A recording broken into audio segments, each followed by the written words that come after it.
പരിശുദ്ധ പരമ ദിവ്യകാരുണ്യത്തിന് എന്നേരവും ആരാധനയും സ്തുതിയും പുകഴ്ചയും ഉണ്ടായിരിക്കട്ടെ.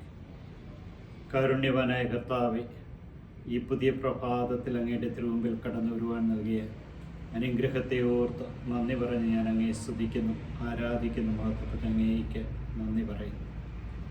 അങ്ങയുടെ തിരുവചനം ഞങ്ങളിൽ നിന്ന് നിറഞ്ഞു നിൽക്കുവാൻ ഞങ്ങളെ അനുഗ്രഹിക്കണമേ. ഇപ്പോഴങ്ങേ ആരാധിക്കുന്ന സകലരോടും ഒന്നു ചേർന്നുകൊണ്ട് അങ്ങയുടെ അനുഗ്രഹത്തിനായി ഞങ്ങൾ പ്രാർത്ഥിക്കുന്നു. ഇന്ന് ഞങ്ങൾ അങ്ങയുടെ തിരുമുമ്പിൽ പ്രാർത്ഥനാ സഹായം ആവശ്യപ്പെട്ട എല്ലാവരെയും സമർപ്പിക്കുന്നു.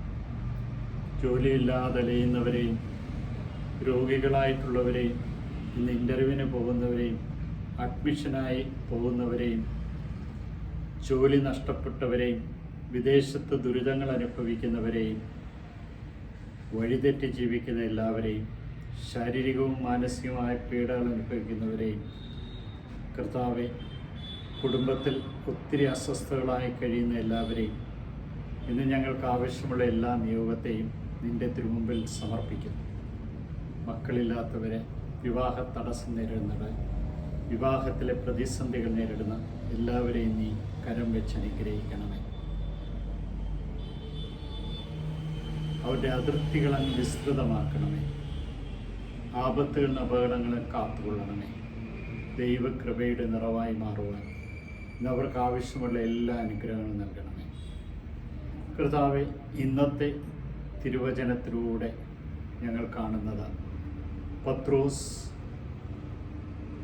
അങ്ങയോട് ചോദിച്ചു, എല്ലാം ഉപേക്ഷിച്ച് ഞങ്ങൾ അങ്ങേ അനുഗമിച്ചു, എന്ത് പ്രതിഫലമാണ് ഞങ്ങൾക്ക് ലഭിക്കുന്നത്?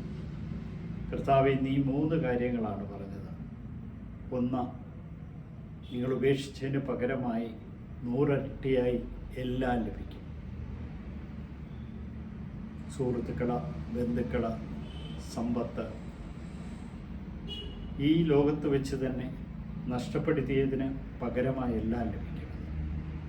രണ്ടാമത് നീ പറഞ്ഞു, ഉറപ്പായും നിന്നെ അനുഗമിക്കുന്നവർക്ക് പീഡനങ്ങളുണ്ടാകുമെന്ന്, പക്ഷേ സഹനശക്തി നീ നൽകുന്നു. മൂന്നാമതായി നീ പറഞ്ഞു, നിത്യമായ ജീവൻ അവകാശമായി ലഭിക്കണം.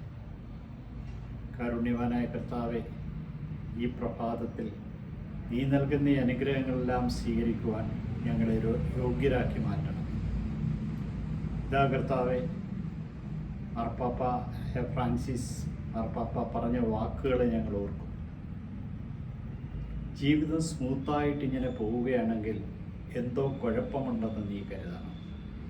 സഹനങ്ങളൊക്കെ ഉണ്ടെങ്കിലേ നീ യഥാർത്ഥമായി ദൈവസ്നേഹത്തിൽ ജീവിക്കുന്നുള്ളൂ എന്ന്. ഈ സ്നേഹം, ദൈവത്തിൻ്റെ സ്നേഹം ലഭിക്കുവാൻ സഹനങ്ങളെ മുത്തുകളായി സ്വീകരിച്ചുകൊണ്ട് ഞങ്ങളുടെ ജീവിതത്തെ നയിക്കുവാൻ നീ ഞങ്ങളെ സഹായിക്കണം.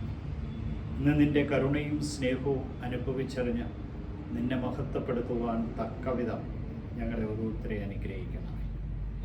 നിത്യം പിതാവ്, പുത്രനും പരിശുദ്ധാത്മാ സർവേശ്വര അങ്ങയുടെ അനുഗ്രഹം ഞങ്ങളുടെ മേച്ചറിഞ്ഞാൽ ഞങ്ങളെ ഓരോരുത്തരെയും ഇന്ന് കാത്തുകൊള്ളണമേ. ഈശോയെ നന്ദി, ഈശോയെ സ്തുതി, ഈശോയെ ആരാധന.